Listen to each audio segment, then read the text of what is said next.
Have you ever walked into your dentist's office thinking everything was normal, and then someone at the front desk says, "Oh, just so you know, we no longer take your insurance." Wait a minute.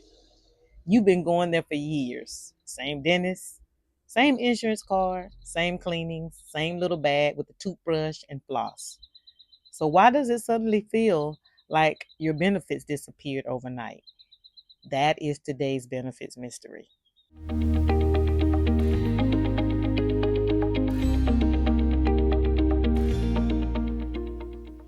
Hi, everyone. I'm Terrellyn, the Employee Benefits Mentor, and today we're solving another benefits mystery. And this one is important because when a dentist leaves your insurance network, it can affect three things I care deeply about helping you protect. That's your health, your benefits, and your wallet. Let's say you've been going to the same dentist for years. They know your history. They know which tooth has been acting suspicious. They know you hate x rays, but you tolerate them because you're a grown up with goals. You schedule your regular cleaning, you show up like usual, and then you hear those words: "We are no longer in network with your dental plan." Now you're standing there thinking, does that mean I can't come here anymore? Will my cleaning still be covered?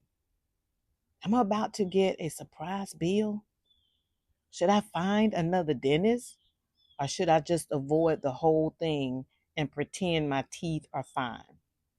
Please do not let confusion keep you from getting care, because sometimes people delay dental care simply because they don't understand what changed. And that delay can turn a small problem into a bigger, more expensive problem. So let's solve the mystery. First, let's talk about what a dental network actually is. Your dental insurance company usually has a group of dentists who agree to participate in the plan's network. That means the dentist has agreed to certain rules, certain claim procedures, and certain negotiated fees. The dentist and the insurance company have made an agreement about how much certain services may cost and how claims will be handled. But here's the mystery: that agreement does not last forever. Sometimes it changes, sometimes it ends, sometimes the dentist chooses to leave, and sometimes the insurance company removes the dentist. And sometimes the contract is still being negotiated, and nobody explains that clearly to the patient. And who gets stuck in the middle? You do. Reason number one: reimbursement rates. That simply means how much the insurance company pays the dentist for covered services. Now, I'm not here to defend the insurance company, and I'm not here to criticize the dentist, but I do want you to understand the business side. So if a dentist feels that the insurance plan is not paying enough to cover the cost of care, staff, supplies, equipment, and time, they may decide not to participate in that network anymore. That does not always mean the dentist is being greedy, and it does not always mean the insurance company is being unfair. It means there was a contract and somebody decided the contract no longer worked. Reason number two: paperwork and claim problems. Some dental offices leave networks because the claim process becomes too difficult. Many payments are delayed. Maybe claims are denied often. Maybe the office spends too much time going back and forth with the insurance company. And eventually, the dentist may say, "We can still treat patients, but we're no longer going to be in network with that plan." This is where people get into trouble, because your dentist may still accept your insurance, but that does not always mean they are in network. Let me say that again. A dentist can accept your insurance and still be out of network. That one misunderstanding can cost you money. But here's what nobody tells you: the words, "we take your insurance," are not enough. Before you sit in that chair, before you get that crown, before you start that root canal, Before anybody starts using tools with names you don't want to hear, you need to ask one very specific question. Are you in network with my exact dental plan? Not just the insurance company name, the exact plan. Because two people can both have the same dental insurance company, but different networks. Reason number 3, your employer or plan changed the network. Sometimes the dentist did not really leave your network. Your plan may have changed. Your employer may have switched dental carriers, or the insurance company may have changed which network your plan uses. So, from your perspective, it feels like my dentist left. But the real answer might be my plan changed. This is why I always tell people not to ignore those open enrollment emails, packets, or benefit summaries.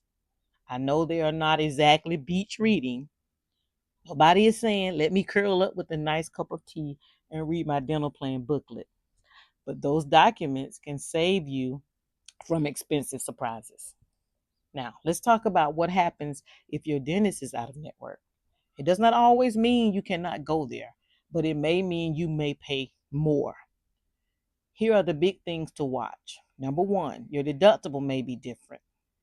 Number 2, your percentage of the cost may be higher. Number 3, the plan may pay based on its allowed amount, not what the dentist charges. And number 4, you may be responsible for the difference. Let's make this simple.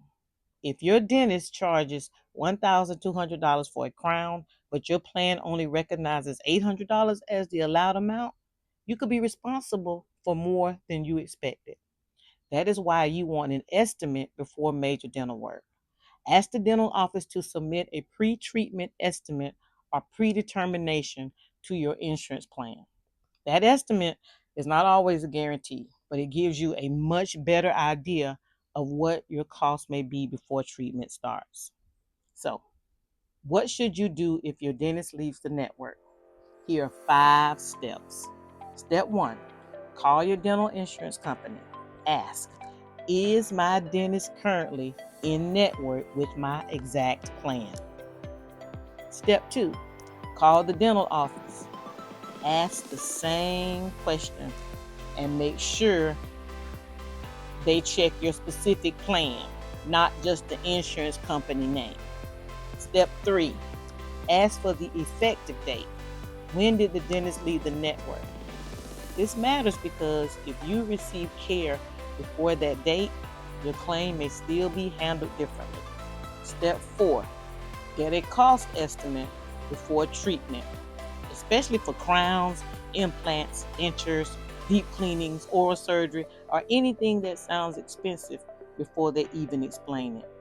And step 5, decide what matters most. Do you want to stay with your dentist and possibly pay more? Or do you want to find an in-network dentist and possibly lower your costs? There is no one size fits all answer. The best decision is the informed decision. And this is why I make these videos, not to make insurance companies look perfect, not to make providers look wrong, and definitely not to overwhelm you with fine print. I make these videos because I have seen too many people get surprised by bills they did not understand, benefits they did not know changed, and choices they did not know they had. You deserve to understand how your benefits work before there is a problem. You deserve to ask questions without feeling embarrassed. And you deserve to protect your benefits and your wallet. So, if your dentist leaves your network, do not panic. Pause, ask questions, verify the network, request an estimate, and then make the decision that works best for your care and your budget. Because understanding benefits should not be a mystery. That's why I'm here. If this episode helped you, subscribe to the Employee Benefits Mentor channel so you do not miss the next benefits mystery. And now, I want to hear from you. Has your dentist, doctor, pharmacy, or specialist ever suddenly left your network? What did you do? Share your experience in the comments because your story may help someone else protect their wallet. Keep asking questions, keep reading the fine print, and remember, I help people protect their health, their benefits, and their wallet by solving one benefits mystery every week. See you in the next video.